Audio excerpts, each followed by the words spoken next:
ਸ੍ਰੀ ਅਕਾਲ। ਸਾਡਾ ਅੱਜ ਦਾ ਪ੍ਰੋਜੈਕਟ ਹੈ ਸੰਖਿਆ ਪ੍ਰਣਾਲੀ ਨੰਬਰ ਸਿਸਟਮ। ਅੱਜ ਅਸੀਂ ਸੰਖਿਆਵਾਂ ਬਾਰੇ ਜਾਣਕਾਰੀ ਹਾਸਲ ਕਰਾਂਗੇ।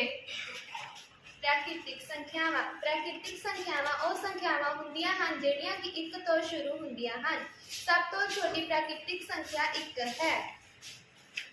ਪੂਰਨ ਸੰਖਿਆਵਾਂ ਜੋ ਸੰਖਿਆਵਾਂ 0 ਤੋਂ ਸ਼ੁਰੂ ਹੁੰਦੀਆਂ ਹਨ ਉਸ ਨੂੰ ਪੂਰਨ ਸੰਖਿਆਵਾਂ ਕਹਿੰਦੇ ਹਨ। ਸਭ ਤੋਂ ਛੋਟੀ ਪੂਰਨ ਸੰਖਿਆ 0 ਹੈ।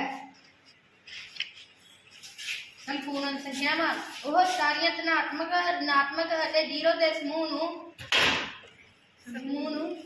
ਸੰਪੂਰਨ ਸੰਖਿਆਵਾਂ ਕਿਹਾ ਜਾਂਦਾ ਹੈ।